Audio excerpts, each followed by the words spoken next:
O programa que você ouve agora é uma produção da Central 3.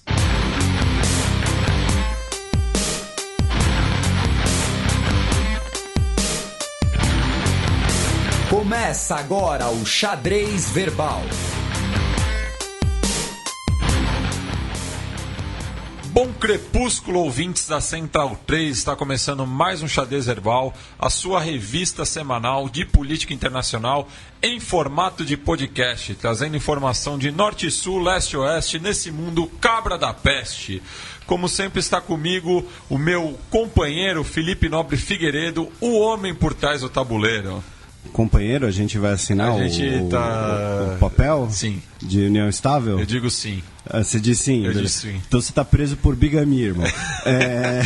Eu vou mudar para Utah. Antes de qualquer coisa, mandar um grande abraço, um grande agradecimento para todos os alunos da FAP de Ribeirão Preto, que eu trocamos ideia com eles ontem, a convite de um dos diretores do colégio, vulgo meu tio. Olha o nepotismo aí. Não é nepotismo porque foi voluntário, entendeu? Foi voluntário. Muitos fãs do Nerdologia, inclusive um garoto chegou para mim e falou: faz a abertura do Nerdologia pra gente ouvir.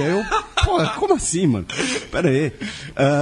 Alguns recados aqui dos nossos ouvintes. O João Gabriel, nosso ouvinte da Colômbia, que inclusive já participou do programa, ele discordou um pouco daquela nossa comparação sobre o Brexit e o processo de paz na Colômbia, que a gente vai falar hoje.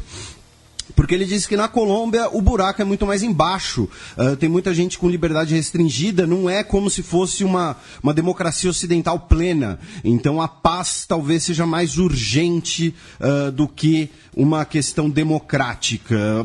Estou, obviamente, que resumindo bem as palavras dele. A Letícia Dacker mandou um e-mail super divertido com a experiência dela em relação ao sobrenome materno na Itália. Ela é casada com um italiano e tiveram um bebê. E aí todo mundo falava: mas peraí, como assim? Você quer pôr o seu nome nele? É o nome do pai e tal. E ela contou um e-mail bem divertido com esse caso. Também mandar um abraço para Cecília Tornag, que mora nos Estados Unidos há 20 anos, e ela fez uma pequena distinção em relação ao programa do Trump, que ela disse que vouchers e charter schools são coisas diferentes, são políticas diferentes. Os vouchers ajudam na mensalidade de escolas particulares e as charter schools são escolas particulares que não cobram mensalidade e são montadas com financiamento público, ou seja, uma espécie de terceirização da educação, digamos assim. Mandar um abraço também para o Leandro Roque, que mora na Itália, que disse que o Renzi, na verdade, está blefando quando diz que pode sair do governo, dependendo do resultado do referendo italiano, que ele não vai sair de jeito nenhum, que o cara não larga o osso. Também mandar um grande beijo para nosso ouvinte especial, Camila Madri, irmã do nosso amigo Ovelha, que hoje mora no Piauí. Até rimou. E não foi de propósito. Vários mandaram comentando a pronúncia de Schleswig-Holstein, mas enfim, aquele lugar ao norte da Alemanha, perto da Dinamarca. E também vários comentaram a questão da ordem dos mandamentos. Inclusive teve um e-mail bastante didático do Matheus Klaus, mas vários outros comentaram, inclusive o nosso amigo Ponta Grossa, dizendo que os católicos eles seguem a ordem dos mandamentos seguindo a ordem catequista de Santo Agostinho, e os protestantes seguem a ordem que está no livro de Gênesis, pelo que eu entendi. Então está explicado porque muda a ordem, né? Lembrando daquele vídeo de George Carlin, né, que diz que você pode resumir todos os mandamentos a não seja um filho da puta. Com perdão da palavra, né, para os nossos ouvintes menores de idade, mas não repitam isso em casa. E queria mandar um abraço pro Arthur, que eu não consegui pegar o sobrenome dele, mas eu encontrei com ele na feira do livro da USP, nosso ouvinte, e eu não peguei o sobrenome justamente porque eu estava naquela loucura que é o stand da Companhia das Letras sem fazer jabá. Falando em feira do livro, mandar um abraço pro Flecha, que é seu amigo, que estava lá e me reconheceu. Chegou e falou: você é o Felipe Xadrez Verbal? A gente ficou lá trocando uma ideia. Ele estava com uma moça que infelizmente eu não me lembro o nome, me desculpe Flecha, me desculpe moça. A Bia? Não sei, não vou lembrar. E também pro Cauê, da Autonomia Literária, que a gente conversou com ele no stand e vai ter surpresas para vocês, vão ter aí livros para serem sorteados. O jabá deu certo. E também um abraço para o Guilherme Senes, lá no meu Facebook, que fez essa ponte aí entre eu e o Cauê, e depois a gente se encontrou lá na Feira do Livro. Bueno, vamos passar para o primeiro bloco do Giro de Notícias.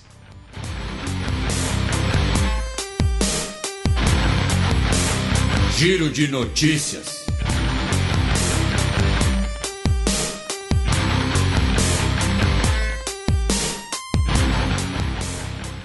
Notícia do último dia 19 de novembro, sábado passado. Em meio à crise e destruição, Haiti terá eleições presidenciais no domingo. Você sabe que os ouvintes vão te zoar por essa destruição meio gaguejado Cebolinha aí, né? Meu pequeno erro de dicção ficou bem... Não, mas não, eles te amam mesmo assim. Eles gostam mais de você do que da mãe deles.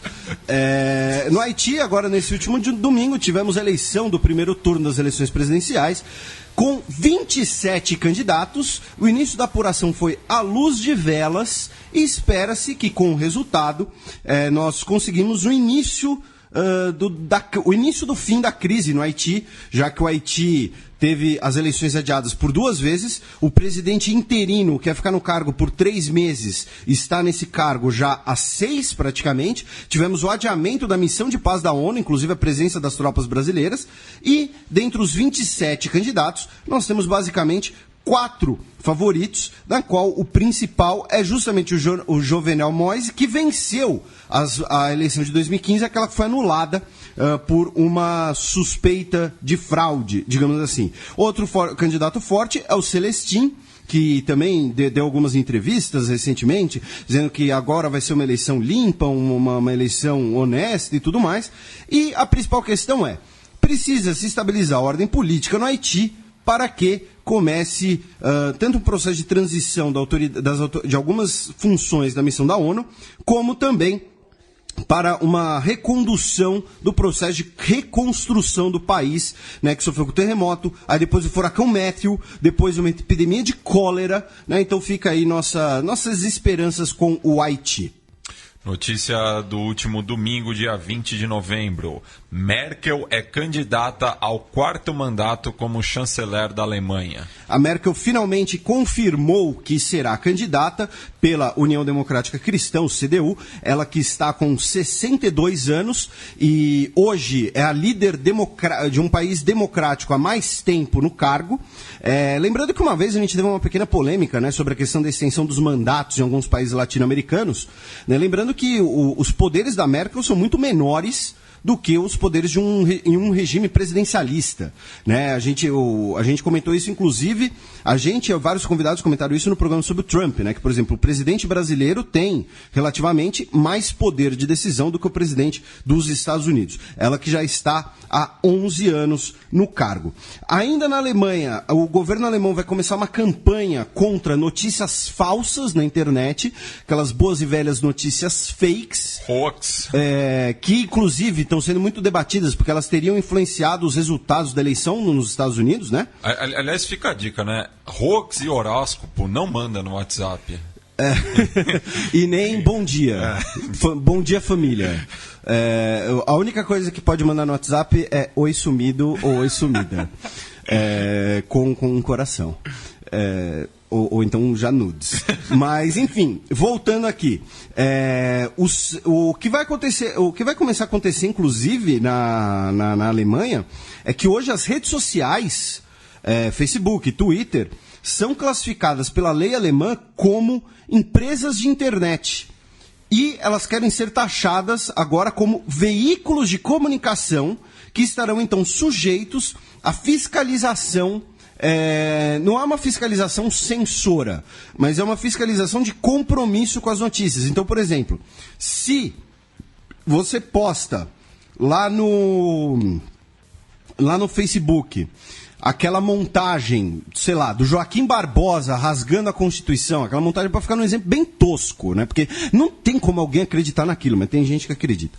Aí você estará compartilhando uma notícia falsa e aí o Facebook estaria sujeito às mesmas pressões que se um jornal noticiar aquilo. Né? Você não consegue imaginar a Folha colocando ali na sua primeira página, ou o Estadão, ou o seu jornal de preferência, essa montagem do Joaquim Barbosa. Então seria mais ou menos isso aqui o parâmetro de combater as notícias falsas.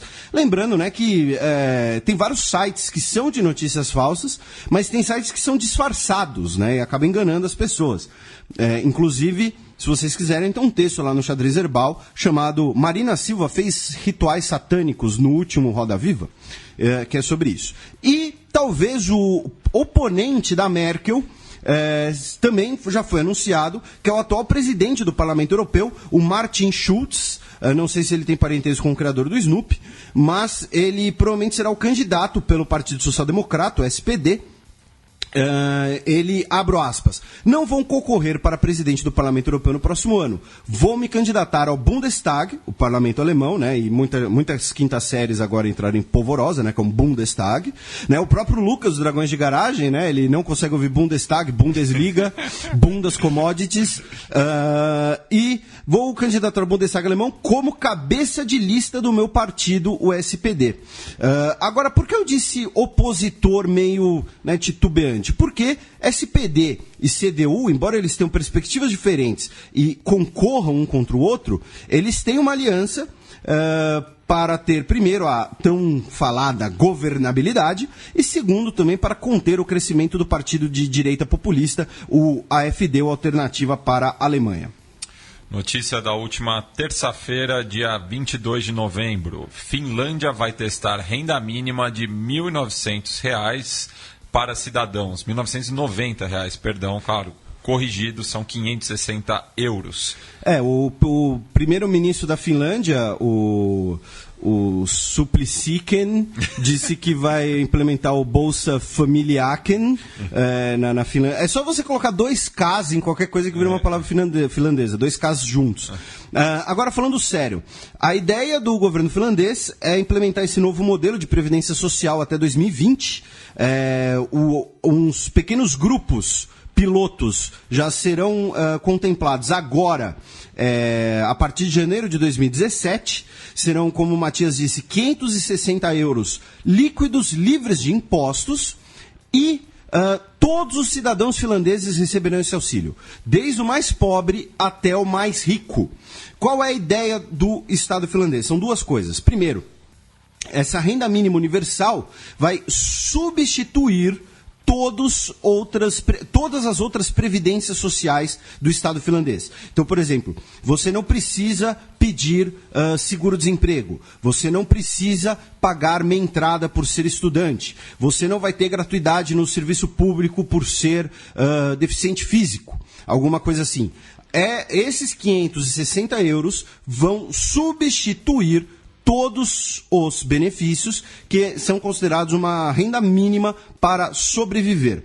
E isso pode sair para o Estado finlandês mais barato ainda, já que vários servidores e vários programas, fiscalizações de todas as questões serão substituídos por um corpo único, que também foi parte da ideia de quando o Ministério do Desenvolvimento Social foi criado e unificou todos aqueles outros planos, Bolsa Gás, Leve Leite, tinha foram 3 ou 4 programas que foram unificados e complementados pelo Bolsa Família. Então, soa paradoxal, mas é o seguinte: se o governo finlandês der 560 euros para todo cidadão, ele economiza mais que isso, só de não precisar ter que fiscalizar todos os auxílios e benefícios e tudo mais.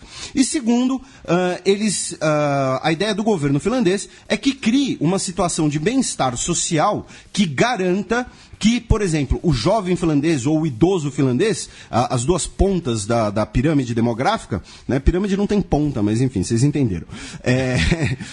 Ele possa, por exemplo, ir fazer uma faculdade tranquilamente, possa desenvolver um empreendimento tranquilamente, ou então possa cuidar da sua vida, dos seus últimos dias, enfim, whatever, possa fazer isso com tranquilidade, tirando assim fardo de familiares, permitindo então que, por exemplo, em vez de uma pessoa dar despesas e requerer atenção para a sua família, ela recebendo essa verba permite que o resto da família se torne mais produtivo, por exemplo.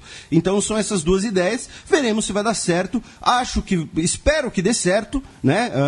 Já me entrego aqui na minha torcida pelo Supliciken e vamos ficar de olho.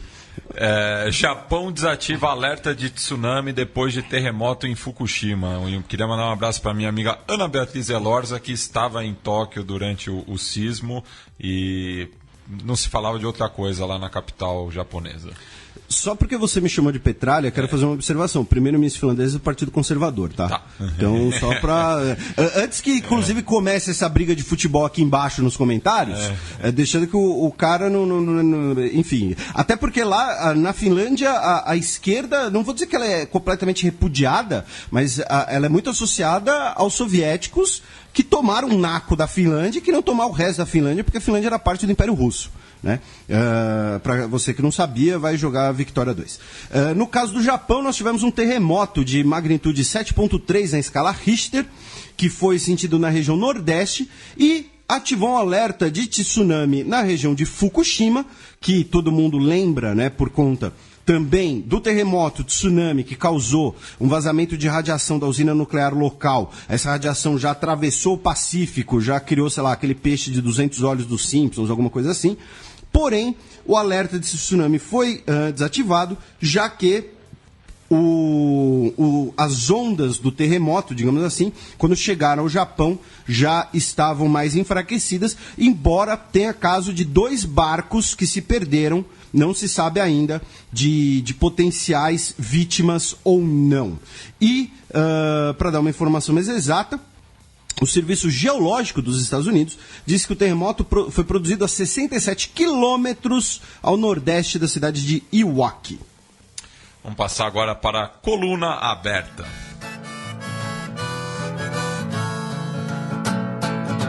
Coluna aberta. New York City, summer sweat, and the boys are rolling. Sarkozy é derrotado em prévias da direita na França por ex-premiers.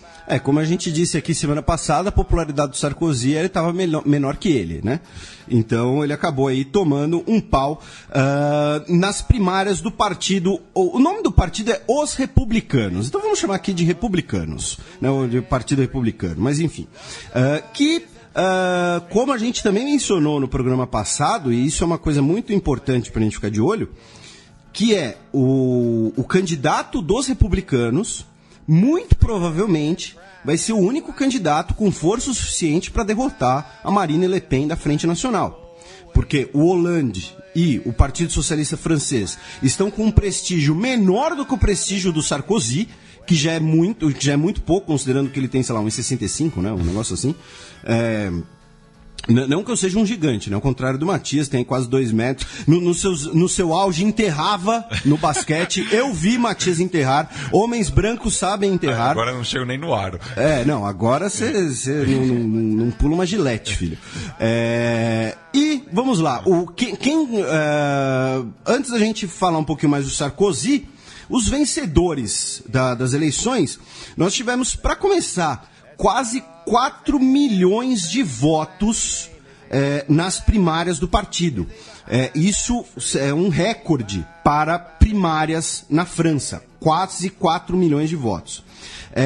O François Fillon, ex-primeiro-ministro, liderou com 44%, e o outro ex-primeiro-ministro, Alain Juppé, ficou em segundo com 28,4%. O Sarkozy ficou em terceiro, o que significa que ele não vai para o segundo turno, com cerca de 20%.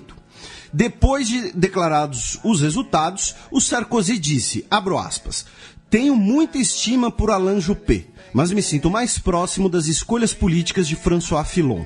Não sinto amargura nem tristeza e torço pelo melhor para o meu país. Ou seja, ele já declarou apoio o François Fillon, que foi o que ficou em primeiro, e foi, inclusive, primeiro-ministro durante o governo Sarkozy. Lembrando que a estrutura do governo francês é uma estrutura semipresidencialista, né? É como se fosse mais com parlamentarismo. O presidente tem poderes, o primeiro-ministro, digamos assim, é como se fosse, fazendo uma comparação aqui, tá, gente, só para contextualizar um pouco, o primeiro-ministro nesses regimes semipresidencialistas, que é o caso da França, o caso da Rússia, é como se fosse o nosso ministro-chefe da Casa Civil, né, que era o José Dirceu, né, uma espécie de eminência interna, que cuida de articulações do governo, né, para impedir impeachment, né, tenta fazer diálogo entre diversos partidos que têm rabo preso, esse tipo de coisa.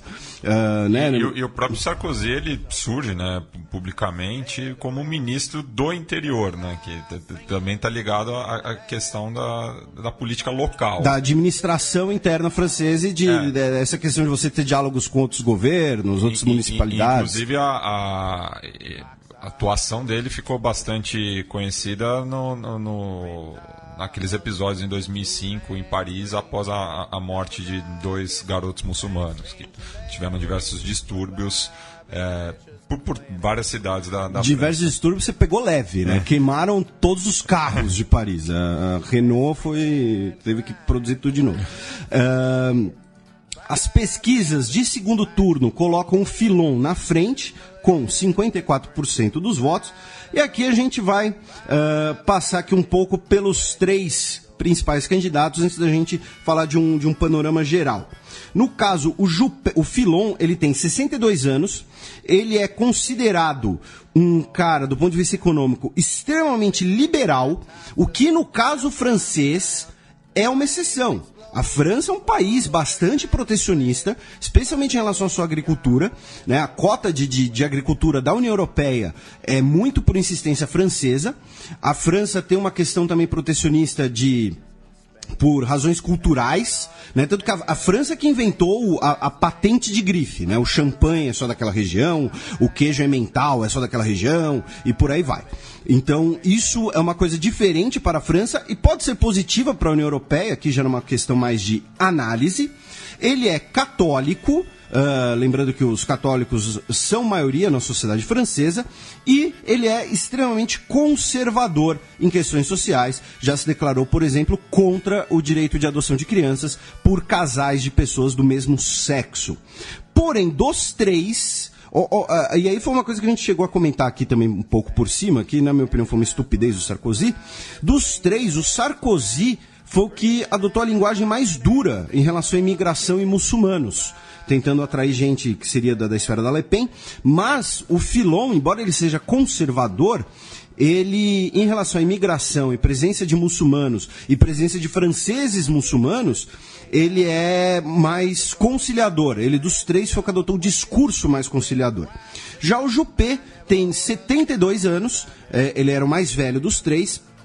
Ele, em 2004, foi condenado por um esquema de corrupção na prefeitura de Paris. Ele foi premier entre 95 e 97 e defende valores, ele é mais liberal, digamos assim, em relação a questões sociais e mantém a tradição francesa de ser um cara extremamente protecionista no ponto de vista econômico, né? Ou seja, de proteger a economia francesa, proteger a economia europeia. Então eles são bem antagônicos nesse sentido, né?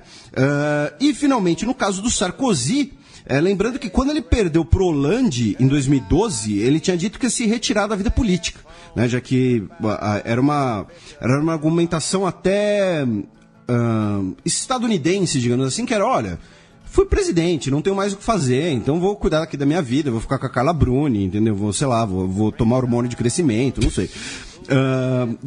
Tá parecendo bullying, eu paro.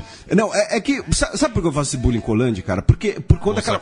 Com o Sarkozy. Porque ele tirou aquela foto que dá pra ver que ele tá, tipo, na ponta do pé. Entendeu? Sabe, não tem problema, sabe, pelo menos assume, cara, ficou feio ali. Então eu pego no pé dele. Mas, brincadeiras à parte, ele decidiu voltar atrás e tomou um couro aí nas primárias. Lembrando que Muito provavelmente o candidato do Partido Socialista será o Hollande, porque ele é o chefe do partido atualmente, é o candidato à reeleição. O Hollande, muito provavelmente, não ganha hoje uma eleição para síndico na França. Muito provavelmente ele não ganha uma eleição na família dele, né? Se alguém for escolher, quem vai coordenar o amigo secreto desse fim de ano? Aí ele vai falar, sou eu. Não, papai, sai, você não consegue fazer nada. Sai daqui, isso é um bosta. Então, muito provavelmente o candidato que sair desses dois, que as pesquisas indicam que será o Fillon, será o candidato contra Marine Le Pen, da Frente Nacional, com discurso populista de direita, anti-União Europeia, anti-imigração, anti-refugiados. E no caso da plataforma econômica, é importante colocar que se a Marine Le Pen for eleita, nós teremos uma França ainda mais protecionista, um discurso nacionalista. Ela já prometeu um referendo, né, que estão apelidando agora de Frexit, né? Agora tudo é alguma coisa exit, né? Então, enfim, banalizou, virou modinha. E ela só não se diz que é a favor da família porque ela expulsou o pai do partido. Ela não pode dizer que ela é a favor de valores familiares. A gente podia entrevistar o pai dela um dia, né? Então... O que você acha? Não, só pra, assim, o que você acha da sua filha? Aí ele fala diversos... A gente tem que cobrir tudo com pi, pi, pi. Ou a gente não traduz. Mas... E aí uma coisa que a gente comentou no programa anterior, e isso é bastante importante. Se o Fillon ganhar, vai ser ótimo para a União Europeia. Até pela perspectiva liberal dele de... então, aumentar o fluxo comercial, provavelmente vai ser um cara mais a favor de acordos de livre comércio, como o acordo de livre comércio com o Mercosul, que está suspenso. Se a Le Pen ganhar e colocar o plebiscito do Frexit, se por acaso a população francesa decidir sair da União Europeia, não é alarmismo, tá, gente? Mas é o fim da União Europeia, porque a França é um dos principais pilares da União Europeia. Então você teria que renegociar uma série de questões na qual a França tem um papel essencial, muito maior do que o Reino Unido, além da questão geográfica, né? Como é que você vai ter uma União Europeia com um buraco no meio? Porque quando a gente fala de União Europeia, ela começa justamente ali no centro da Europa. Então, o Reino Unido, a saída do Reino Unido, por mais traumática que ela possa ser para os mercados e para as pessoas, para as instituições, ela é a menos traumática possível. Porque estamos falando de uma ilha. Basicamente. E o Reino Unido nunca entrou de cabeça na União Europeia. O Reino Unido não faz parte de diversas instituições como o euro. Se a França sair, a Marine Le Pen vai querer o quê? Colocar o franco de volta? Como é que você vai fazer isso? Aí, se a Itália sair, vão querer o quê? Colocar a peseta de volta? Lira. Peseta era na Espanha. Lira que não valia nada. E sobre isso... Tem uma entrevista interessante, né, só pra gente fechar aqui, com o geógrafo francês Christophe Guilly, que escreveu um livro sobre o perfil do eleitor francês. Ele foi entrevistado pela Clarice Spitz na Folha e tá lá, fica a sugestão para quem quiser ver um pouquinho mais sobre a França. E os parabéns a Clarice Spitz. Não sei se ela nos ouve, não sei se algum conhecido dela nos ouve, né? Mas depois das coisas que aconteceram na internet, eu não duvido de mais nada. Então fica aí a recomendação de leitura para vocês. Passemos agora para as efemérides semanais. A semana na história.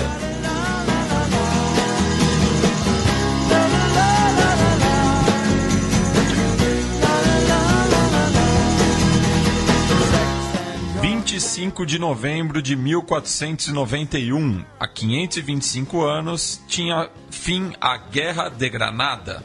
A Guerra de Granada, que foi a última guerra entre os reis cristãos e os califados muçulmanos na região de El-Andalus, também conhecido como Península Ibérica, e é o fim do processo de reconquista, né, quando toda a Península Ibérica volta a ser cristã ocidental, digamos assim, e marca também o período... já tinha começado antes, mas agora, de vez... Né, o período das grandes navegações serão mais incentivados, lembrando que várias regiões da tal Espanha até hoje têm uma grande influência árabe na arquitetura, no idioma, nos costumes, e Granada especialmente tem lá aquela grande mesquita que hoje é um patrimônio histórico da humanidade, se não me engano. Então, os 525 anos aí do fim da Guerra de Granada. 23 de novembro de 1891. há 125 anos atrás, renunciava Deodoro da Fonseca, o Marechal, como presidente do Brasil. Golpista. Presidente, o presidente da onde? O Serra ia acertar esse, hein? Estados Unidos do Brasil. Ele foi o primeiro presidente dos Estados Unidos do Brasil. Ele renunciou após a revolta da Armada, porque o Deodoro suspendeu a Constituição e o Congresso. A Armada, que tinha grandes influências monarquistas, já não era muito simpática ao governo, que via como um golpe, e foi de fato, né, um golpe militar do Exército, e tomando não apenas o poder, mas também todo o protagonismo político. Aí o comandante da esquadra, que agora o nome me foge, ameaçou bombardear o Rio de Janeiro, e aí o Deodoro da Fonseca teve que renunciar como presidente dos Estados Unidos do Brasil. 25 de novembro de 1936, há 80 anos, era assinado o Pacto Anti-Comintern. O pacto foi entre Japão e Terceiro Reich, ou Alemanha nazista, ou Alemanha do Hitler, como preferirem, contra a União Soviética, estabelecendo que se a União Soviética atacasse um dos dois, ou seja, atacasse ou a Alemanha na Europa ou o Japão na Ásia, o outro país interferiria e eles coordenariam esforços para impedir a expansão do comunismo internacional, que era justamente coordenado pelo Comintern, né, o Comitê Internacional, foi um substituto burocrático assim, da própria Internacional, e eles assinaram esse pacto para 80 anos depois. Algumas pessoas virem com um revisionismo superficial e raso, dizendo que o nazismo era de esquerda, baseado, sei lá, no nome, alguma coisa assim, né? Eu estou para fazer um material sobre isso tem muito tempo, estou devendo, mas tá aí, 80 anos do pacto anti-Comintern. Só que o que aconteceu? Em 39... os soviéticos deram um cacete nos japoneses na Mongólia, na Batalha de Kalingol. O Zhukov é herói na Mongólia até hoje. E aí os japoneses nunca quiseram se meter com a União Soviética e os alemães ficaram na mão. Foi basicamente isso. E também assinaram o Tratado Molotov-Ribbentrop. Depois a Alemanha assinou para dividir a Polônia. Sim. E tanto que, se vocês... É uma coisa bizarra, mas assim... também era um pacto de não agressão. O Japão atacou Pearl Harbor. Aí os Estados Unidos declarou guerra contra o Japão. Só contra o Japão. Aí Hitler, querendo que o Japão ajudasse contra a União Soviética, falou, vou ser brother, vou declarar guerra contra os Estados Unidos também.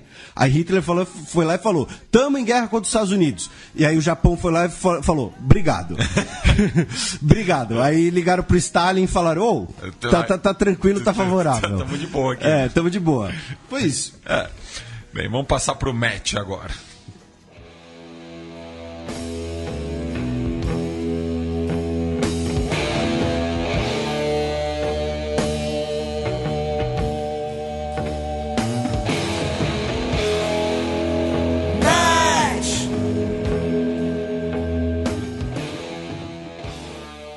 Após vitória de Trump, cresce pressão por recontagem de voto em 3 estados. E só também fazendo um esclarecimento com alguns ouvintes que falaram, mas vocês não comentaram o caso de agressão daquele eleitor do Trump.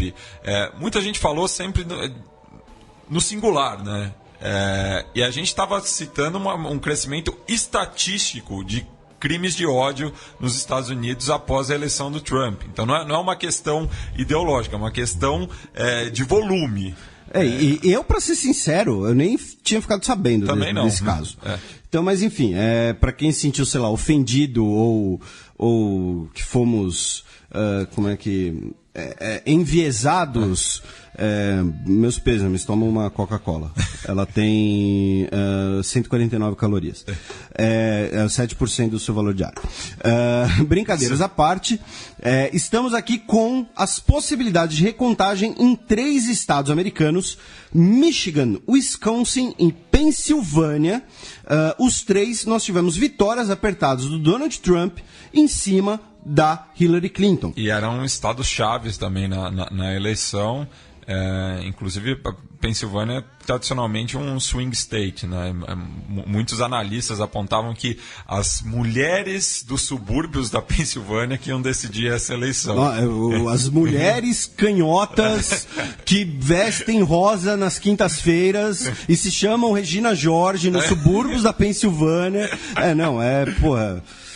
Enfim... a justificativa, né? Lembrando que essa questão de recontagem ela é prevista em lei, Ela ocorreu em 2000, né? Foi o caso mais famoso, quando nós tivemos a recontagem da Flórida, quando o George Bush filho ganhou do Al Gore. Inclusive o próprio Al Gore se sentiu constrangido, porque ele era, como vice-presidente, era presidente do Senado também na época. Ele não quis levar adiante essa questão, ele mesmo acabou aceitando a derrota dele, né? Não recorreu ao tapetão. Inclusive um abraço para o nosso ouvinte Vitor Ramos, que foi declarado um ouvinte legal em campo pelo Vitória. Continuando aqui, isso é um mecanismo previsto em lei, baseado, primeiro, na margem estreita de vitória e porque as pesquisas de intenções de votos nesses estados dava ampla vitória para a Hillary, o que acabou não acontecendo. Agora, vem uma coisa muito curiosa. Quem está fazendo a campanha para a recontagem não é a Hillary, não é o Partido Democrata, não é o Bill, não é algum inimigo mortal do Donald Trump.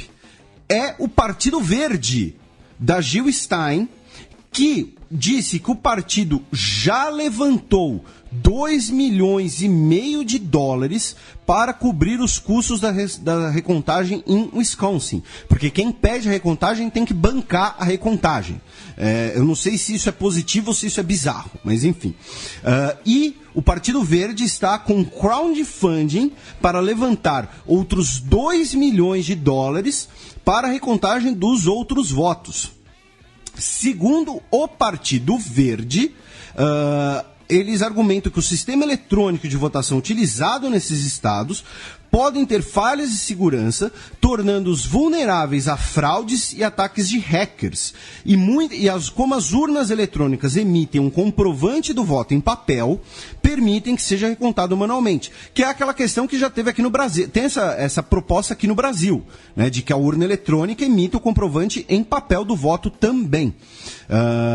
Eu não sei se chegou a ser aprovado isso para alguma eleição. Acho que teve algum município que fez isso como teste, que nem biometria, lembra quando alguns municípios pequenos testaram biometria? Acho que teve isso em teste em algum lugar. Não tenho certeza, nossos ouvintes certamente saberão nos informar. Aí, abro aspas para o comunicado. Nosso esforço para recontar o voto nesses estados não tem o objetivo de ajudar Hillary Clinton. Nós merecemos eleições com que possamos confiar. Mas, assim, diretamente acaba beneficiando a Hillary e a própria Hillary foi recomendada pelo Departamento Jurídico do Partido Democrata que ela peça a recontagem também, porque eles identificaram anomalias estatísticas, segundo aqui a matéria da Reuters. Então, o voto eletrônico teria prejudicado a Hillary e pode ter tido a possibilidade de erros sistemáticos. E ninguém está falando diretamente, mas todo mundo dá uma alfinetada, dizendo que se as urnas foram alvo de alguma ação, essa ação veio da Rússia. Né, veio coordenada da Rússia, ou pelo Putin, ou pelo Snowden, ou pelo Rasputin, não sei quem. Então, nós teremos agora uma questão muito importante também por outro motivo, que é o prazo para esse pedido de recontagem, ele está para acabar. Ele acaba agora no último dia de novembro. Então tem basicamente menos de uma semana para pedir essa recontagem. Seja a Jill Stein, seja a Hillary. A Hillary ainda não se pronunciou sobre isso, lembrando que ela já aceitou a derrota, ela ligou pro Donald Trump na madrugada do resultado, falando, olha, você ganhou, eu perdi, parabéns, fechou, tchau. Então, eles querem a recontagem, também suspeitando essa questão aí de um eventual ataque hacker. Veremos se o pedido de recontagem vai passar e se ele vai mudar o resultado. Por quê? Porque se nesses 3 estados o resultado final for alterado, a Hillary é a vencedora. Porque esses 3 estados somam 46 delegados para o colégio eleitoral, e se esses 46 trocam de lado, dá a Hillary nas eleições. Observações sobre isso, meu caro Matias?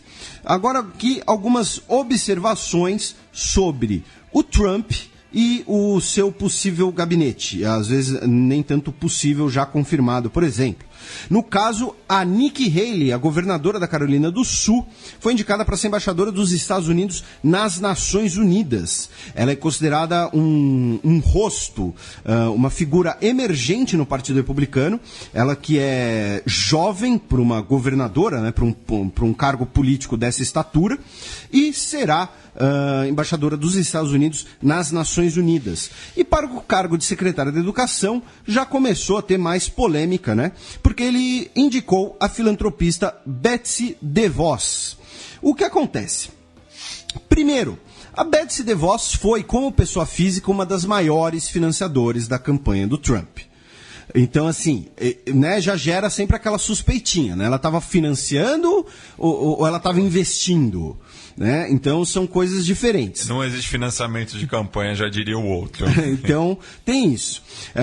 Se bem que assim, ela teria doado cerca de 8 milhões de dólares, mas parece que a família dela, assim, sei lá, se eles espirrarem, cai 8 milhões de dólares junto com o espirro. Então, pode espirrar aqui no estúdio. Não, se quiser espirrar aqui, fechou. É nóis.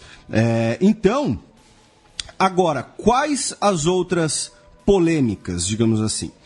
Ela vai ser a secretária de Educação e ela é uma das maiores críticas ao financiamento público de escolas públicas. Ela advoga ou pela política de vouchers, que citamos na introdução desse programa e citamos no programa do Trump, que dê os vouchers a famílias que colocam seus filhos em quaisquer escolas particulares, e ela também é a favor da expansão da rede de escolas paroquiais, do ensino religioso nos Estados Unidos.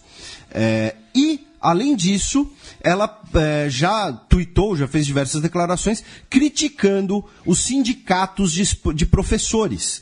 Tanto que o troco veio do presidente da Federação Americana de Professores, Randy Whitegarden, que disse que a DeVos é, abro aspas, a figura mais ideológica e mais anti-ensino escolhida para a pasta da educação em 4 décadas.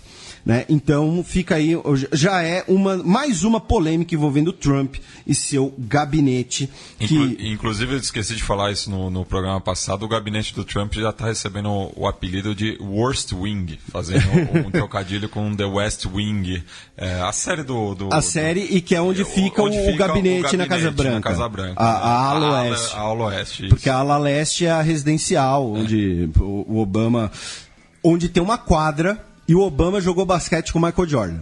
Eu queria ser presidente dos Estados Unidos só pra isso. Eu não quero armas nucleares, entendeu? Eu não quero honras de Estado. Eu quero jogar basquete com o Michael Jordan. Só bater um fio e falar, ei, MJ. Entendeu? O MJ foi lá receber uma medalha e de quebra jogaram ali um basquetinho. Bola, né? Então assim, sabe, eu não quero o poder, eu não quero a caneta. Eu quero jogar basquete com o Michael Jordan. Mas tudo bem. Continuando.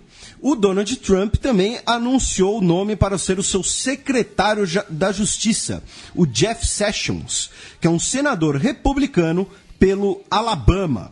Né? E aí, não tem como a gente recapitular tudo, porque senão o programa vai ficar gigantesco, mas ouçam lá o programa do Trump, né, que muita gente elogiou, muita gente adorou, gigante, um baita trabalho. Ouçam lá a recapitulação histórica que o Matias fez em relação ao sul dos Estados Unidos e seu peso no Partido Republicano e em relação a questões das políticas de dessegregação racial. Por que eu estou dizendo isso? Porque o Jeff Sessions, ele foi nomeado como secretário de Justiça, ele era senador pelo Alabama, ele já deu diversas declarações contra a concessão de cidadania a imigrantes irregulares. Ele também quer colocar limites à imigração legal. E, em 1986, ele foi apontado pelo Ronald Reagan como juiz federal no Alabama. E ele se tornou, em 50 anos, o segundo nome que foi vetado pela Ordem dos Advogados local de assumir o posto que ele foi apontado pelo presidente, por ter feito, e aí teve um inquérito, testemunhas, julgamentos, tem diversos documentos, diversas reportagens sobre isso, tá? Estamos resumindo aqui. Ele fez diversas declarações racistas contra advogados, contra colegas e defendeu as políticas de segregação. Ele teria dito até que negros deveriam advogar apenas para negros e brancos apenas para brancos. Isso em 86, quando ele foi, repito, vetado de assumir um cargo que lhe foi apontado pelo presidente. Isso não é pouca coisa nos Estados Unidos. Tanto que a gente acabou de falar, o presidente tem o poder de bater bola com o Michael Jordan. Então ele pode apontar quem ele quiser para o cara que ele quiser. Quem joga bola com o Michael Jordan pode qualquer coisa. Então, ele é um nome que tem essa carga polêmica, vem de um estado, né, que tem essa questão da segregação, do pensamento antidemocrata. Aqui não é antidemocrático, antidemocrata o partido. Então, é outro nome aí envolvendo polêmica. Trump tem também sofrido ataques da sua base eleitoral, dizendo que ele está suavizando demais o discurso, né? E aí também recapitulo lá o programa, que, por exemplo, o professor Daniel, o Bruno Graça Simões falaram várias vezes que o Trump eleito muito provavelmente será diferente do Trump candidato, e agora seus próprios eleitores estão dizendo que ele se vendeu, porque ele, né, disse que... traiu o movimento, Trump. Traiu o movimento, né, selo dado do Labella de trair o movimento velho. Né, que partes do muro virariam cerca, e que ele não vai manter as investigações contra Hillary, ele não quer machucar os Clinton, ele disse isso. E aí disseram, se você... Sangrar os Clinton, já diria o outro. E aí disseram, mas se você não seguir contra as acusações contra Clinton, você vai estar fazendo parte do mesmo pântano que você disse que ia combater e tudo mais. Porém, todavia, entretanto... Então não vai rolar um Hillary preso amanhã. Não sei, Super Lua amanhã, Super Hillary amanhã. Porém, todavia, entretanto, antes que, né, certamente alguns dos nossos ouvintes vai estar nos xingando a essa altura do campeonato, porém, vou repetir, a gente está dando aqui fatos. Beijo de luz para você. A gente está dando, entendeu? O Jeff Sessions foi impedido de assumir o cargo, o que eu posso fazer? Por questões racistas. O Trump...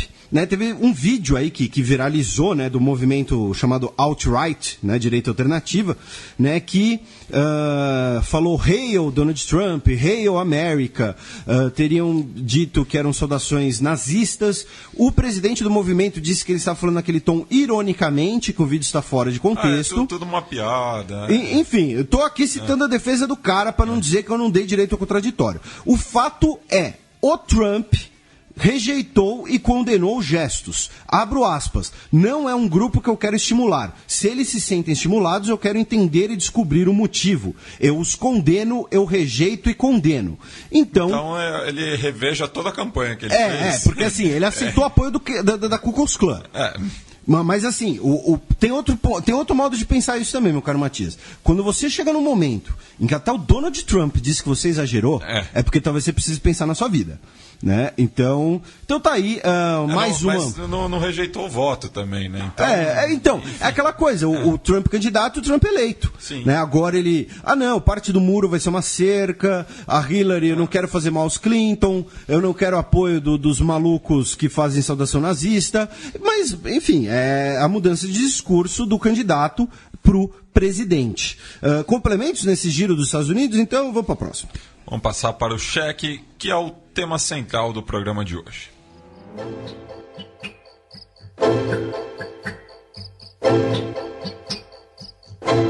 Cheque. Atentado do auto-intitulado Estado Islâmico mata dezenas de peregrinos iranianos xiitas no Iraque. Então, o que está rolando agora no Iraque é engraçado, né? Porque agora a gente está começando... eventos que ocorrem todo ano, a gente está começando a falar deles pela segunda vez já no programa, né? No ano passado a gente falou um pouco dessa peregrinação, mas nesse ano ela tem um peso um pouco maior, que é o seguinte: o que está rolando no Iraque nesse momento é a peregrinação xiita em direção à cidade de Karbala, que fica a mais ou menos 100 quilômetros sudoeste de Bagdá. Karbala é onde nós tivemos uma grande batalha no século VII, e é onde o Imã Hussein, um dos netos do profeta Maomé, ele se negou a reconhecer a autoridade, jurar lealdade ao califado umayyad e foram executados por conta disso.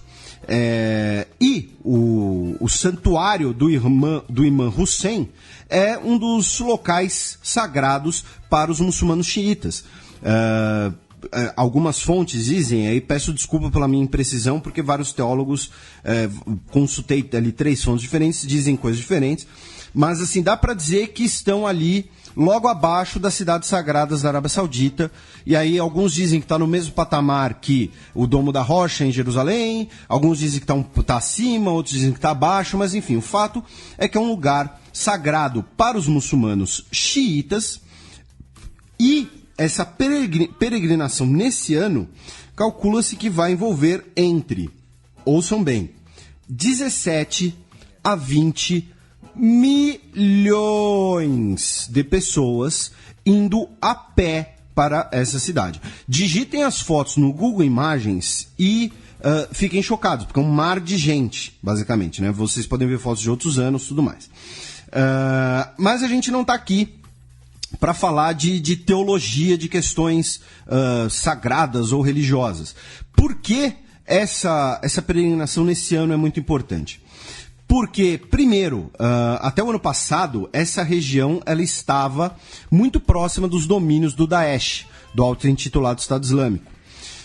Hoje, ela já está numa região mais, entre aspas, tranquila, então mais pessoas podem ir para fazer essa demonstração de peso do xiismo e dos xiitas. Lembrando que o Iraque tem uma grande população xiita, nós temos muitos iranianos indo para lá, o Irã é o maior país de maioria xiita do mundo.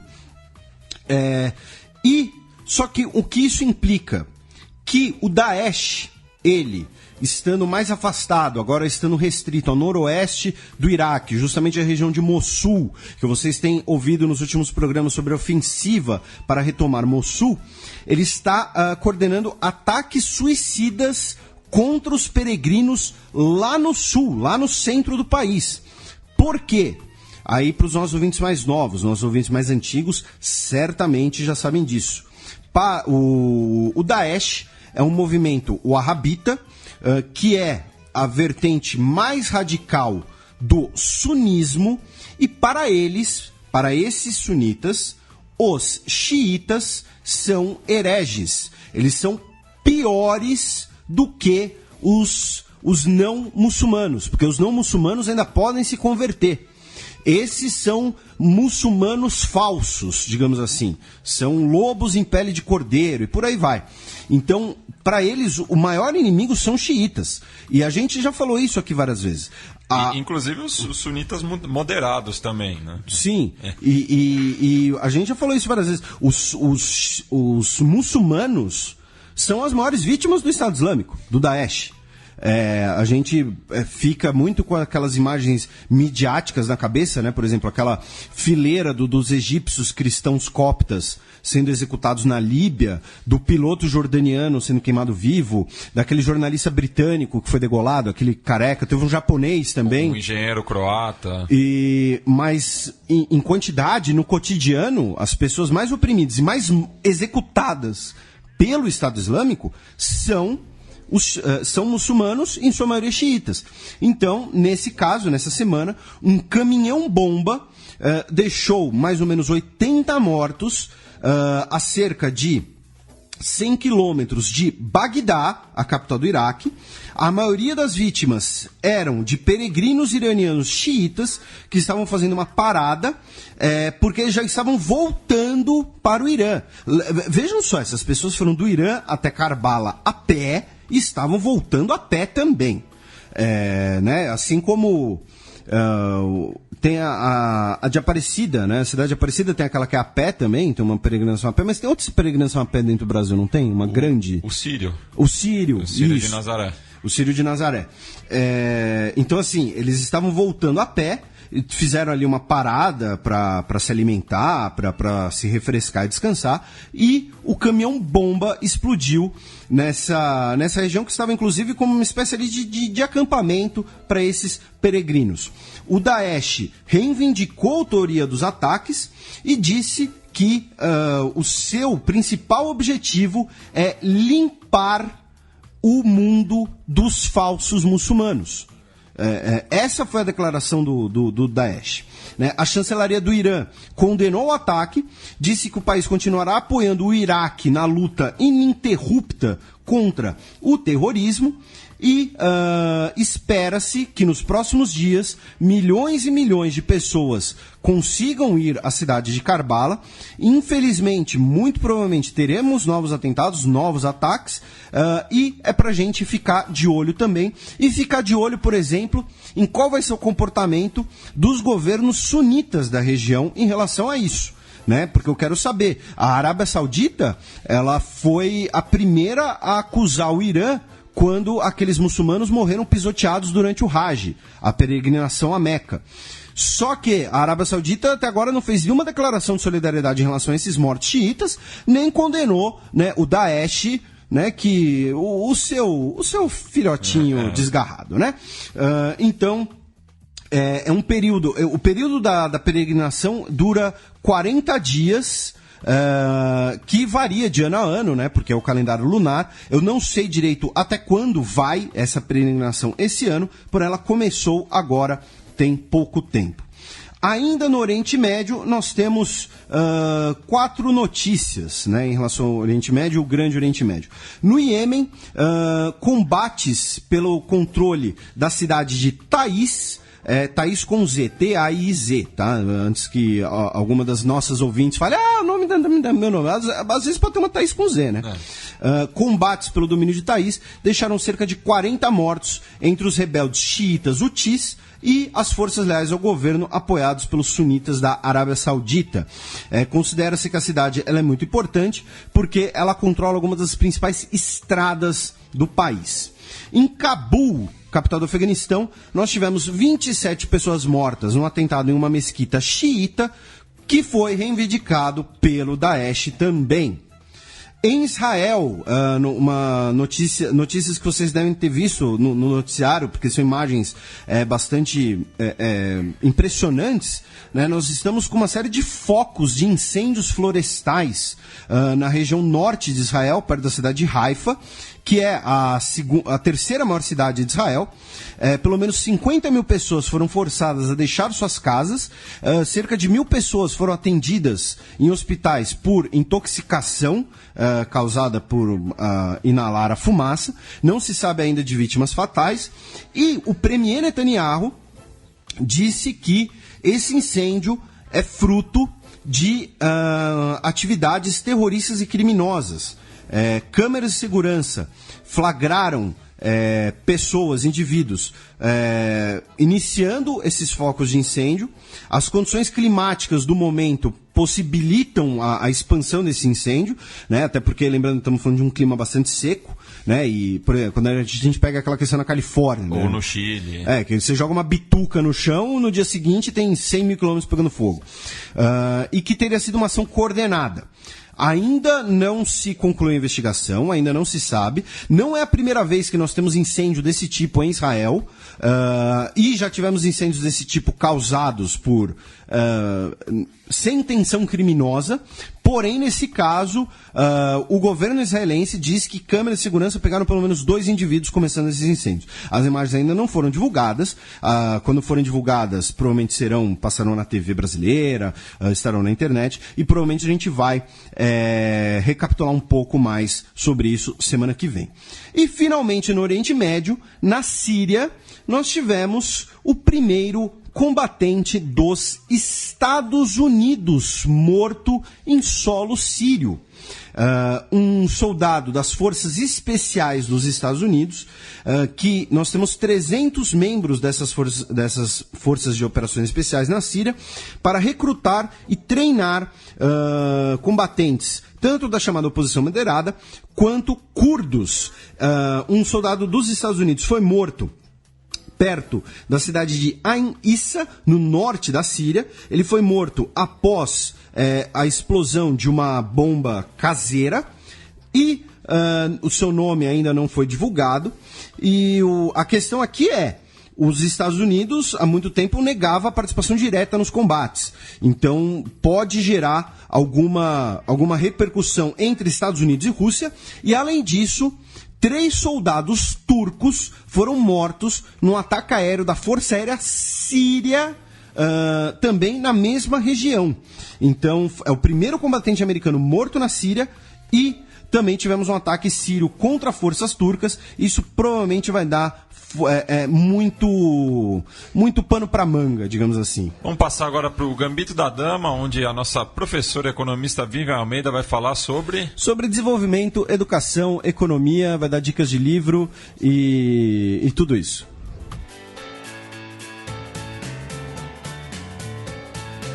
Gambito da Dama.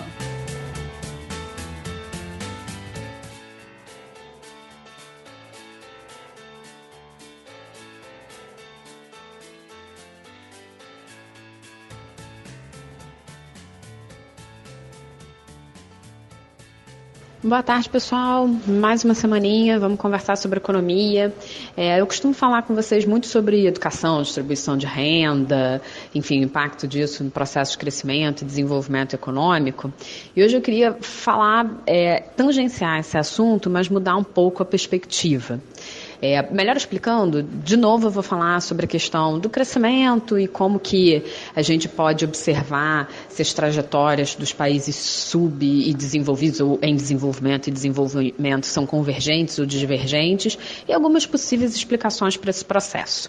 Então vamos começar. Quando você pega um gráfico, faz um corte temporal um pouco mais longo, por exemplo, na distribuição da renda, ou até um pouco mais simples, na renda, que a gente em economia chama de renda per capita, ou seja, se pegar o total da renda da população gerada num determinado país, dividir pelo número de habitantes, e se você faz essa análise no espectro temporal um pouco maior, por exemplo, se você pega século XIX até agora, o século XXI, a gente começa a perceber que ainda que, por exemplo, comparando Estados Unidos e Brasil, você tenha uma divergência no início dessa série temporal, essa divergência ela se amplia, intensifica de um modo surpreendente, muito intenso, basicamente a partir do início do século XX.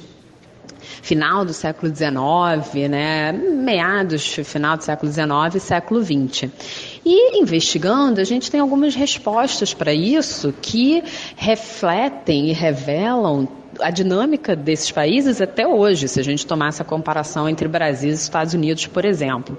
Então, só para dar uns dados para vocês, se a gente colocar a distância da renda entre Brasil e Estados Unidos em 1849, ou seja, quase exatamente no meio do século XIX, 1849, a renda per capita do Brasil era de $1.180, enquanto dos Estados Unidos era de 3.005.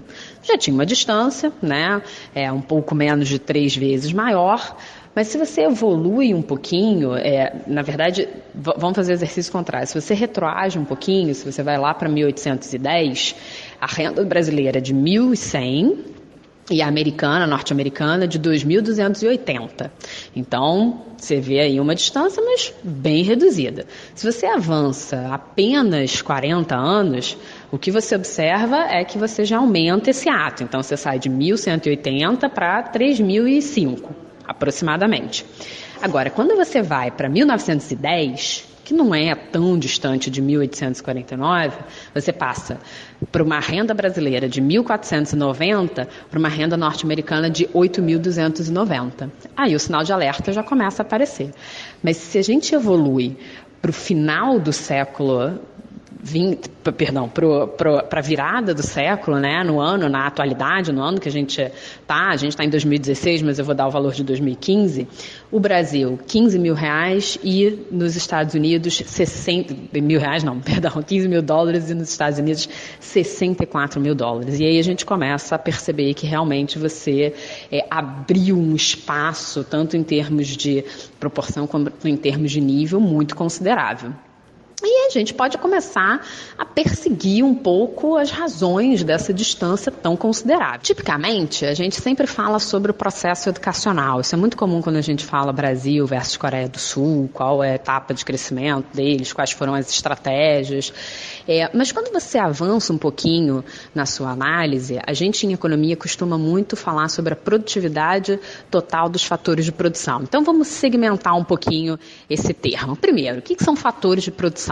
A gente comumente ouve isso e às vezes não pergunta ou deixa passar. Então vamos pensar um pouquinho. O que é fator de produção? Fator de produção é basicamente tudo que você precisa para produzir.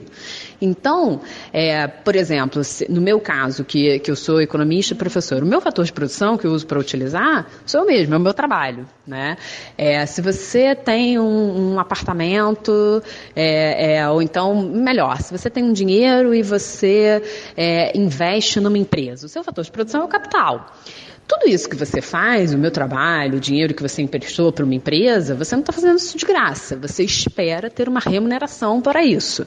E a gente convencionou a chamar de renda, que era os indicadores que eu estava falando para vocês anteriormente. Então, a renda do meu trabalho, da minha mão de obra, é o meu salário. A renda que vem do investimento em capital que você fez, do dinheiro que você investiu numa determinada empresa, você vai querer o lucro de volta. Então, a renda do seu capital é o lucro. A renda de uma terra ou de um imóvel que você tem é o aluguel, ou, por exemplo, bancos que emprestam dinheiro para os seus clientes. Você tem a remuneração via juros, perdão. Então, tudo isso que a gente convive, essas relações econômicas que a gente tem na sociedade, a gente pode dividir dessa forma: os detentores dos fatores de produção e aquelas pessoas que são remuneradas por esses fatores de produção e que remuneram esses fatores de produção. Então, quem me contrata para eu lecionar, para eu atuar como economista, é o cara que está contratando o meu fator de produção de trabalho e é ele que está me remunerando via o meu salário. Bom, quando a gente pensa na estratégia da educação, para aumentar a renda, Então, por isso que eu costumo falar muito, porque quando eu falo de desigualdade de renda, eu quero entender que renda é essa. Então, por que essa renda é mais baixa para algumas pessoas, mais alta para outras? Então, quando eu penso na distribuição da renda e vejo que ela é desigual, em geral eu falo, bom, então não necessariamente essa pessoa está recebendo um salário mais alto. E por que comumente a gente relaciona salário? Porque, basicamente, o que as pessoas detêm como próprio fator de produção, na sua grande maioria, é o próprio trabalho. Então, você observar a distribuição da renda salário de um determinado país é um bom indicativo para você saber como que está a distribuição de renda daquele país. Mas aí é que está. E aí, esse é o motivo da coluna de hoje. Mas não é só isso. Na verdade, quando você fala em termos de país, em termos mais globais, você tem outros fatores de produção e você tem outras remunerações de fatores de produção que te levam a entender um pouco da dinâmica de crescimento e desenvolvimento. Aqui no Brasil, a gente costuma falar muito sobre o famoso custo Brasil. O que em geral, que o custo Brasil limita as nossas decisões de investimento, encarecem os produtos? E por que a gente fala nisso? E aí, voltando um pouco entre a divergência Brasil e Estados Unidos, que ficou muito intensa a partir do século XX. Agora eles também estão com um problema de desigualdade, enfim, a gente já teve outras oportunidades falando sobre isso. Mas vamos pegar esses dois países como a nossa régua de comparação dessa semana. Quando a gente olha para os outros fatores de produção do Brasil, por exemplo, as terras, por exemplo, como que eu decido investir aqui, como que é principalmente a minha infraestrutura, eu consigo explicar por que a minha produtividade ela não avança. Em geral, quando eu analiso os determinantes do crescimento e do desenvolvimento do Brasil, é justamente na produtividade dos fatores de produção que está o problema. E aí, isso é até de alguma forma, alguma resposta que a gente encontra para quando a gente olha os índices educacionais, que de fato melhoraram nos últimos anos, pelo menos com relação ao acesso, a gente fica se questionando, mas por que a gente não cresceu? Se tem mais gente estudando, se as pessoas estão concluindo os ensinos, o ensino, pelo menos o ciclo básico, da educação, se isso melhorou, se um monte de gente entrou na graduação, na faculdade, por que a gente não cresce? E aí a gente tem a resposta nos outros determinantes do crescimento. Então, por exemplo, quando a gente olha para a nossa infraestrutura, quando a gente olha, por exemplo, pelos canais de distribuição dos produtos, pelo nosso sistema de transporte, a gente observa que a nossa produtividade deixa muito a desejar. Isso faz com que o nosso produto encareça, porque você pensar, por exemplo, levar um produto de um estado do sul para o estado do norte, ou vice-versa, e você utilizar a rodovia, isso faz com que encareça não só no óbvio do que a gente pensa, né? Muito mais caro você cruzar, você transporta muito menos do que pela ferrovia, por exemplo.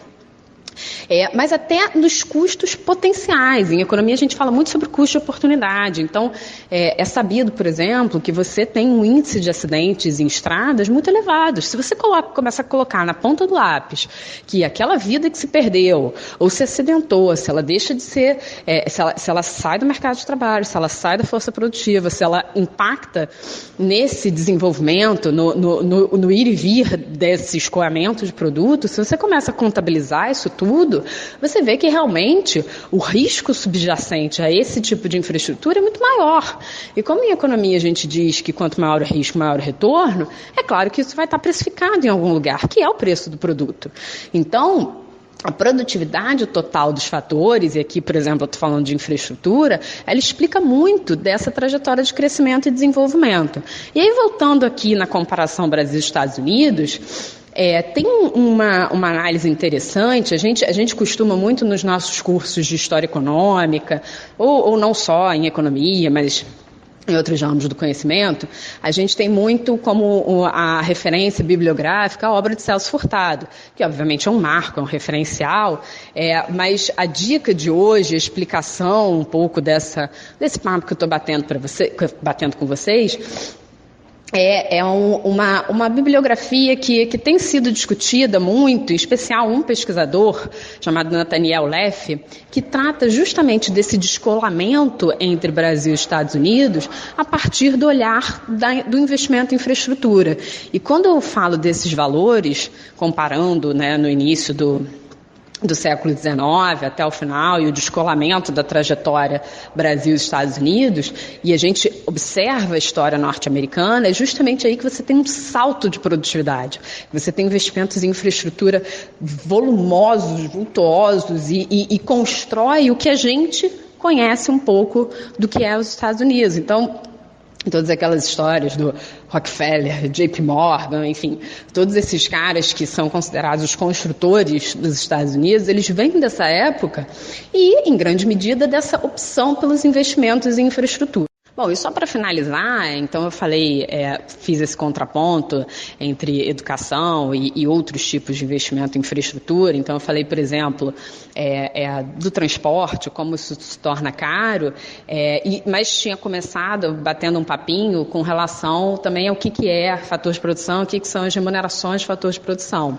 E aí, para finalizar esse ciclo, um outro aspecto também fundamental é com relação, por exemplo, ao preço do nosso investimento, se a gente considerar a taxa de juros aí como esse preço do investimento, e sabendo do elevado nível da nossa taxa de juros, tanto a real quanto a nominal, né? Lembrando aí que numa conta grosseira, assim, só uma explicação rápida, a taxa real é aquela que você desconta a inflação, e a nominal é o que você observa. Então, por exemplo, a gente tem uma taxa básica referencial de juros, que é a taxa Selic.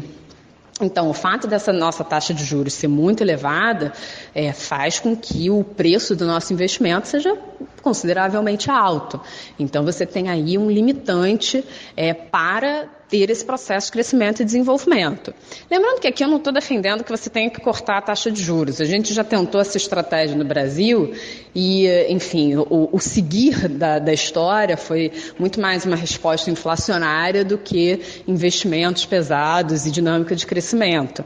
Mas são só elucidações e pontos para a gente pensar e analisar e extrapolar um pouco aquele senso comum de achar que, apesar de eu gostar muito desse assunto, a educação ela é responsável única sobre a nossa trajetória de crescimento. Então, esses outros aspectos são interessantes da gente pensar e abordar quando a gente estiver explicando a nossa trajetória de crescimento e desenvolvimento, principalmente comparativamente, né? Então, trouxe aqui a abordagem tentando fazer uma comparação com os Estados Unidos, mas tem uma comparação muito comum que a gente faz, que é com a Coreia do Sul.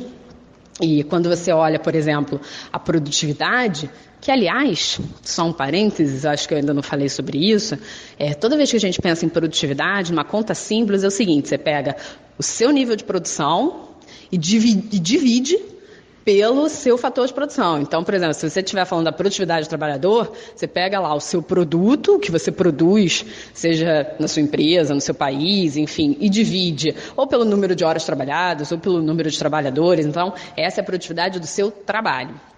Fecha parênteses. Voltando, então, quando a gente olha a Coreia, por exemplo, a nossa produtividade ela se mantém muito estável, né, com pouquíssimos picos de crescimento, mas não é muito significativamente diferente a década de 1980 e a década de 2010, o que é muito temerário e lamentável, porque você está falando aí de uma evolução de 30 anos com evoluções tecnológicas absurdas e a gente manteve a produtividade, ou seja, basicamente o que um trabalhador há 30 anos atrás produzia não é significativamente muito diferente do que ele produz agora, aqui no Brasil. E a Coreia desponta aí a questão da produtividade quando você compara esses dois países num espectro temporal aí de 40 a 50 anos. Então, enfim, são pontos que eu queria trazer para vocês, para a gente pensar e considerar um pouco para além do senso comum. A dica que eu tenho hoje é uma dica dupla, na verdade, é uma dica que muitos de vocês já devem ter visto, mas eu recomendo ver de novo, está disponível no YouTube, é a série Gigantes da Indústria, sobre o caso, na verdade são duas séries, Gigantes da Indústria, que fala dos grandes empresários e empreendedores dos Estados Unidos, e Gigantes do Brasil, que faz um comparativo aí com o caso brasileiro. E a outra dica é a busca pela biografia desse Nathaniel Leff, que é um historiador que, enfim, tem sido debatido, ainda que não intensamente, ainda que de um modo talvez menos intenso comparativamente, mas traz uma abordagem um pouco diferente, um cara que traz aí a questão da análise quantitativa para dados históricos, principalmente nessa dinâmica aí brasileira de como analisar a trajetória de crescimento do Brasil antes do século XX, por exemplo. Uma ótima semana para vocês e nos vemos na próxima sexta-feira. Passemos agora para o segundo bloco do Giro de Notícias.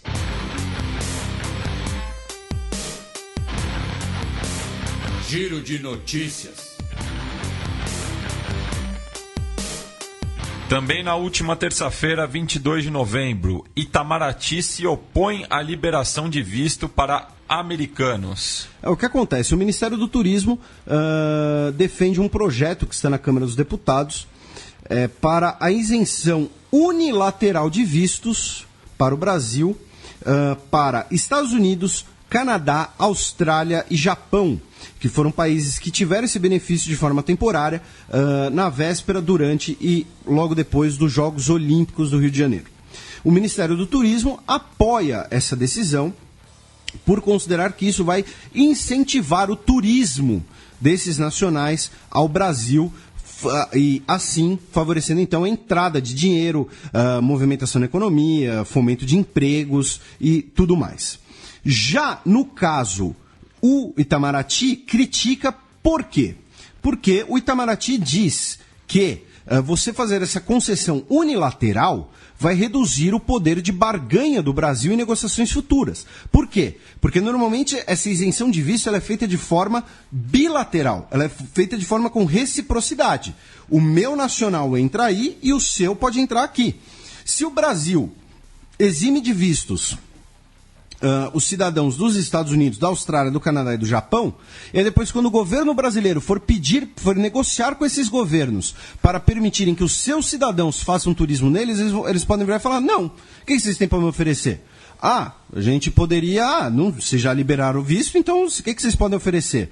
Mas, então, a posição do Itamaraty, ao meu ver, é a posição correta, é a posição a ser considerada, já que é a posição, inclusive, que trata disso cotidianamente. Segundo Itamaraty, a rejeição de vistos para brasileiros nos Estados Unidos subiu de 4% para 22%, ou seja, não é recomendável a aprovação dessa isenção unilateral no momento em que os Estados Unidos já não estão concedendo mais tantos vistos para brasileiros. O Japão também tem uma política de dificultar vistos para brasileiros, especialmente para descendentes, né, com receio de que eles fiquem por lá. Nós temos vários imigrantes brasileiros em situação irregular no Japão. E, segundo também o Itamaraty, não é possível mensurar que o fluxo turístico desses países vai aumentar. Tanto que os índices que o Ministério do Turismo usa são do período das Olimpíadas. Mas o turista japonês não veio aqui para fazer turismo necessariamente no Brasil, ele veio por causa das Olimpíadas. Sabe o que ia incentivar o turismo de pessoas de fora do país, caro Ministério do Turismo? Em vez de isenção de visto, ia ser muito legal, por exemplo, se o turista pudesse pousar numa cidade brasileira e ter um aeroporto logo do lado, ter uma estação de metrô logo do lado do aeroporto, ou dentro do aeroporto até, porque São Paulo, por exemplo, tem a maior rede de metrô do Brasil. Ela é menor que a rede de metrô de Teherã, que construiu sua primeira estação em 2000. Em 16 anos, Teherã fez mais metrô que São Paulo.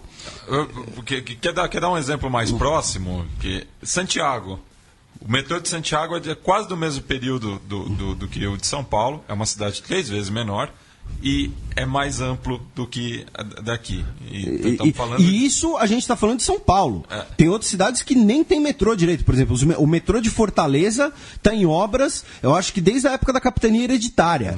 Entendeu? Não tinha metrô ainda, eles já começaram a obra. Então, assim, outra coisa que ia ajudar era o destino favorito dos estrangeiros no Brasil, Rio de Janeiro. Quase não tem metrô. Também.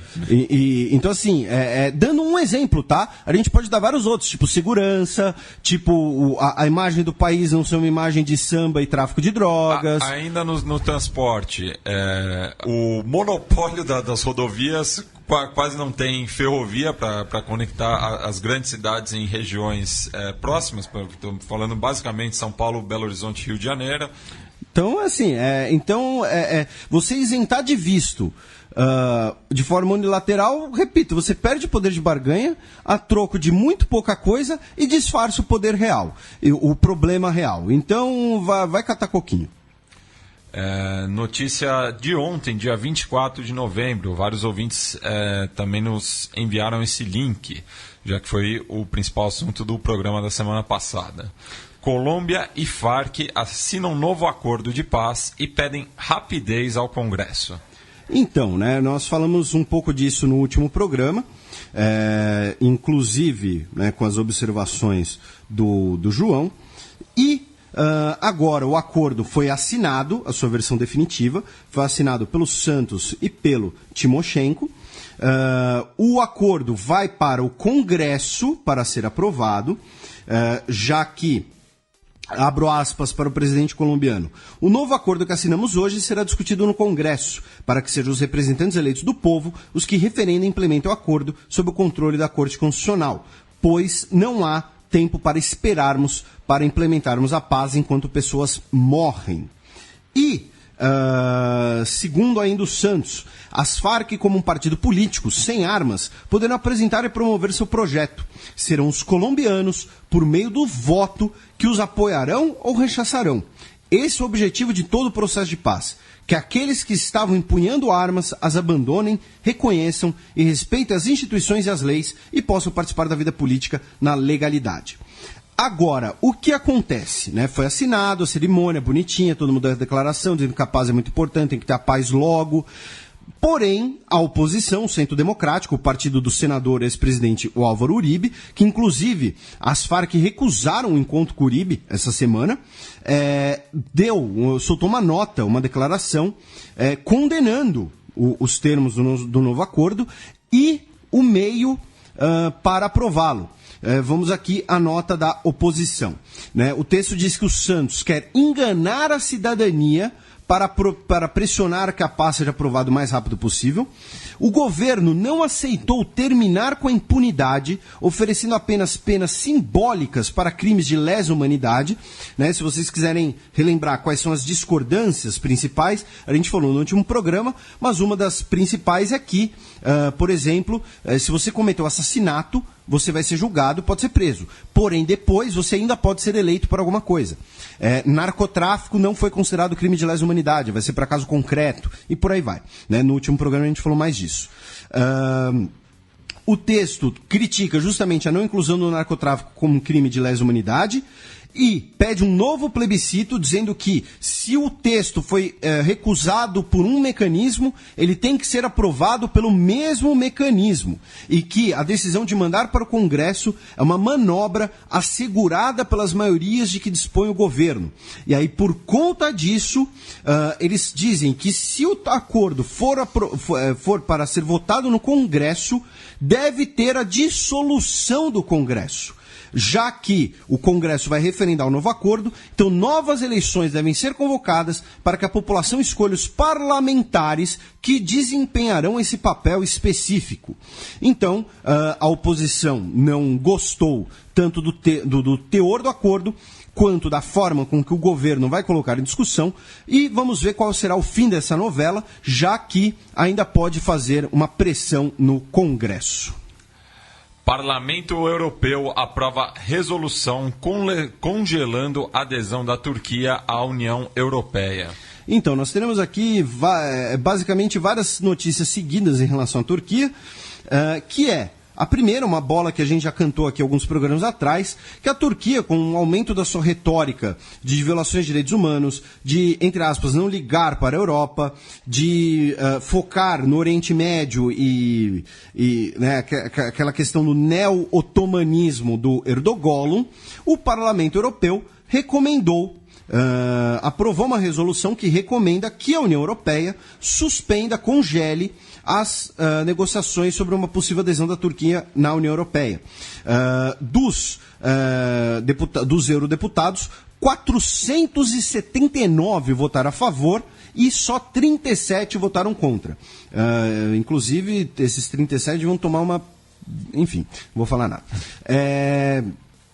Um dos principais conselheiros do Erdogan disse numa entrevista à Reuters que era uma loucura esse congelamento de relações. A chefe da diplomacia europeia, a Federica Mogherini, disse que as relações entre a Turquia e a União Europeia estão numa encruzilhada de transição de retórica para ação, lembrou da questão da pena de morte.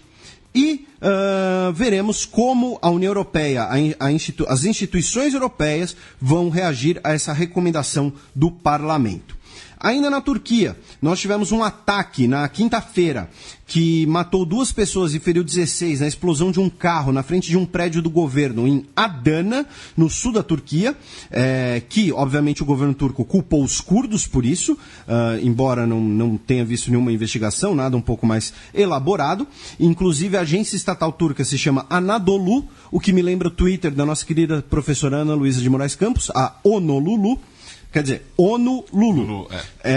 E nós tivemos mais demissões na Turquia, né, com 15 mil funcionários públicos e o fechamento de 375 instituições e meios de comunicações. Estamos falando de 2 mil membros das Forças Armadas, 7.600 policiais, 400 membros da Guarda Nacional e 500 mil pessoas de instituições públicas como médicos, enfermeiros e engenheiros. E ainda na Turquia tem...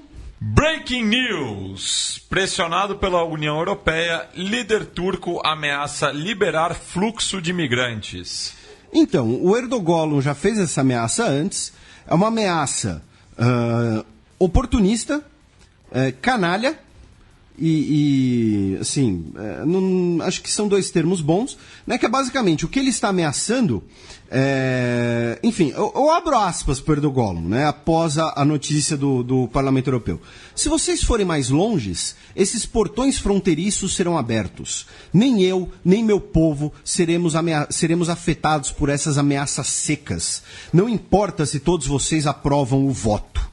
O que ele está querendo dizer basicamente ele está usando os milhões de sírios e outras nacionalidades que estão dentro da Turquia como refugiados, está usando eles de refém, de moeda de troca, dizendo, olha, se vocês suspenderem essa negociação, eu vou liberar aqui a fronteira, todos eles vão parar na Grécia, na Hungria de novo, vai dar todos aqueles problemas de novo. Então, assim, a União Europeia, como a gente cantou essa bola também. Eu sei que a gente soa pedante a gente falando assim, mas a gente tem que lembrar quando acerta, já que vocês lembram de quando a gente erra, quando a gente falou, por exemplo, da Hillary, né? De que a Europa hoje ela é quase refém da Turquia, com aquele acordo de imigração, que botou dinheiro europeu na Turquia, deu prerrogativas ao governo turco no controle desse fluxo migratório, e agora o Erdogan está aí com esse poder de ameaçar a União Europeia com esse fluxo de pessoas que ele hoje trata como reféns, como moeda de troca.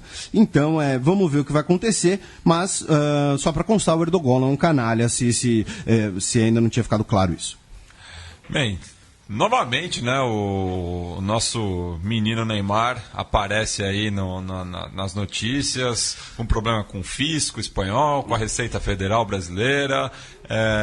Tem mandato? Entre essa semana aparece... Quer dizer, mandado, né? Uma notícia nova em relação à saúde financeira de Neymar Júnior. Mas... 2 anos... O mandado? Não sei. 2 anos de jogar em outro time, de ficar em concentração? Eu acho que é 2 anos, hein? 2 anos. Mas enfim. Vamos chamar ele aí. Neymar é o nome dele! Neymar é o nome dele! Neymar é o nome dele!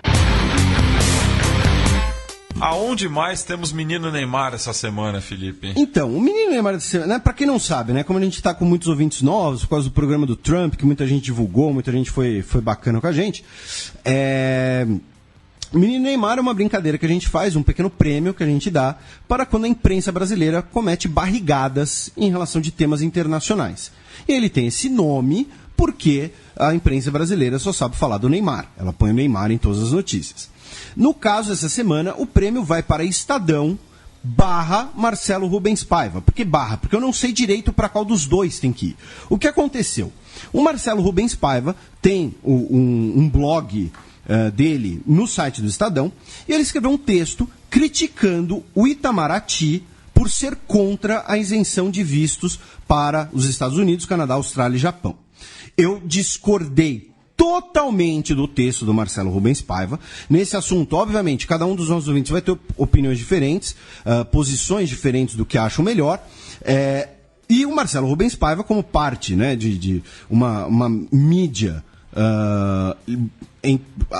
por enquanto, pelo jeito, talvez, vocês vão entender o que eu estou querendo dizer, livre, foi lá e escreveu as impressões dele sobre isso, que, repito, discordei totalmente. O que aconteceu?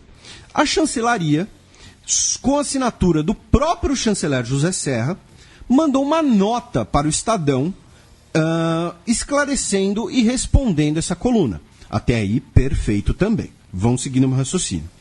Aí, no blog do Marcelo Rubens Paiva, o Marcelo Rubens Paiva publicou essa nota, dizendo, olha, em relação ao meu último texto, o ministro José Serra mandou essa nota que está aqui embaixo. Aí tem a nota, aí embaixo ele coloca, apesar das razões colocadas, eu mantenho as minhas críticas e vamos ver no que vai dar. Até aí, tudo perfeito. Ele deu a opinião dele, o ministro rebateu e teve o mesmo espaço de publicação. Só que a coluna original do Marcelo Rubens Paiva foi tirada do ar. Hoje, se você entrar lá no blog dele, e não é uma questão de ser leitor do Marcelo Rubens Paiva ou não. Eu, inclusive, discordo, sei lá, de várias coisas que ele diz. Eu sei desse caso por conta de um grupo de estudos do Itamaraty lá no Facebook. Né? Um abraço aí pro pessoal do Low Profile. Então, você fazer a crítica, receber a resposta, publicar a resposta, perfeito. Mas o texto original sumir, se você pegar o link, né, se você, sei lá, alguém te mandou o link no Facebook, então ainda tem um link que você clica, dá aquele famoso erro 404. Então, assim, tiraram a coluna original do ar, por quê? Deixaram só a resposta do Ministério. Então, não sei de quem foi a decisão, e quem tiver feito essa decisão leva o menino Neymar da semana. Vamos passar para os peões da semana.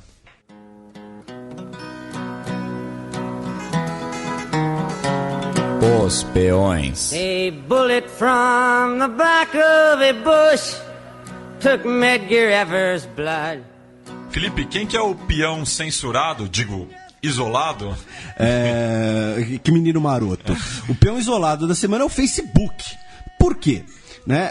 Para quem acompanha, por exemplo, o trampo no Nerdologia, né, viu recentemente que eu fiz um vídeo sobre o Doutor Estranho, em que eu comento da importância chinesa, do mercado chinês para as empresas ocidentais e de como elas fazem, em nome desse lucro, elas se adequam à censura chinesa. Né? No caso do filme Doutor Estranho, para quem não tiver assistido não ficar boiando, é que a história originalmente se passa no Tibete e, para não desagradar os chineses, eles botaram no Nepal. Por que estamos dando aqui esse prêmio para o Facebook? Porque o Mark Zuckerberg teve um encontro recente com o líder chinês, o Xi Jinping, e o Facebook é banido dentro da China, e o Facebook quer esse mercado chinês, obviamente, quer essa grana, e por conta disso, o Facebook está desenvolvendo um software para bloquear publicações e posts por localização geográfica. Ou seja, está desenvolvendo um software de censura. Mas calma que a coisa vai piorar. Eles estão desenvolvendo esse software de censura, e aí eu transcrevo. O Facebook não pretende bloquear posts por sua conta. Em lugar disso, ofereceria o software para permitir que terceiros, no caso, por exemplo, uma empresa chinesa, monitorasse as reportagens e temas mais compartilhados por usuários na rede social. Em outras palavras, o Facebook está desenvolvendo um software de censura e depois vai disponibilizar esse software de censura no mercado. Isso é absurdo isso. Em nome do mercado chinês e da grana que o mercado chinês representa. Só que hoje pode ser para o mercado chinês, amanhã pode ser para o seu mercado. Né? Então, o peão isolado aí vai para o Facebook, que está desenvolvendo censura para agradar a burocracia chinesa e ganhar aí uma grana com, sei lá, 1 bilhão de perfis no Facebook. E o peão promovido? O peão promovido vai para o Parlamento Europeu, que finalmente uma instituição europeia botou em plano, em termos claros, né, em pratos limpos, a situação atual turca e a picaretagem, a falta de democracia que hoje impera na Turquia por conta do senhor Erdogan, um projeto de sultão. Então o peão promovido vai para o Parlamento Europeu. Vamos passar para as dicas culturais.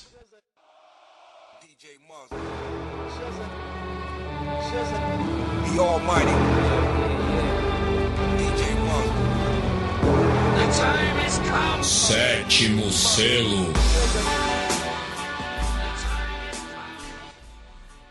Bem, Felipe, e temos um convidado, né, aqui no estúdio, acompanhou as gravações, ele é um pouco tímido, né, esse pessoal aí do Centro-Oeste fala pouco.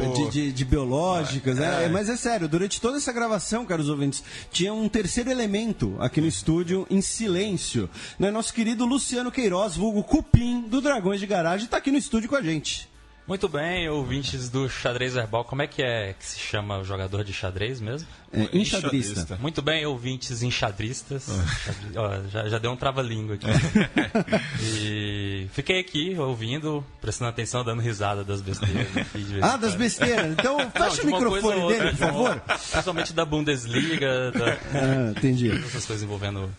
Aproveitando o sétimo selo, meu caro Cupim, qual dica você tem para os nossos ouvintes? Já que você veio, mas então tem que participar de alguma maneira. Muito bem, eu há um tempo atrás li um livro de um escritor turco, não sei se vocês vão gostar, chamado Orhan Pamuk. Sim. Ganhador do Nobel em 2006 de literatura. O nome do livro é Neve e é muito bom, assim, ele faz um levantamento meio que histórico ali no romance, falando de uma cidade isolada no nordeste da Turquia, quase divisa com a Geórgia e com a Armênia. E o personagem passa por um monte de coisa. É muito interessante porque ele fala de todas as questões envolvendo islamismo, envolvendo os curdos, envolvendo a migração de turcos para a Alemanha. Então é bem legal, fica a recomendação. E além da sua dica, você tem um jabá. Tem um jabá sempre, né? O Dragões de Garagem tá aí. Se você, ouvinte do Xadrez Verbal, que gosta de ciência, se não gostar também, vai lá, escuta o Dragões de Garagem. Dragões de Garagem, para quem não sabe, é o melhor podcast de divulgação científica do Brasil. Eu inclusive, já tive eles tiveram o desprazer de me aguentar em um programa. Mas para esse jabá no ar tem uma pergunta. História e ciência? Gaguejou, tá fora, mestra. Edita fora. Ciência mestra. Tira. Já diria o outro grego lá. E mandar um abraço pro Lucas Camargo, que faz dupla com você, não é porque vocês são de Goiás, que é uma dupla sertaneja, uma dupla científica, que virou a mosca azul de Minnesota essa semana. E, Felipe, qual que é a sua dica? A minha dica cultural, já que a gente falou da Guerra de Granada, do processo de conquista, minha dica cultural é um filme clássico, brega, porém ainda assim um clássico, é o Cid, né, da década de 50, estrelando Charlton Heston no papel principal, com Sophia Loren, a mais bela e competente atriz de todos os tempos. Quantos tiros o Charlton Heston dá nesse filme? Nesse nenhum, porque é espada. É espada. Mas é um filme muito bem produzido, né? Aquelas produções épicas da década de 50 e tal.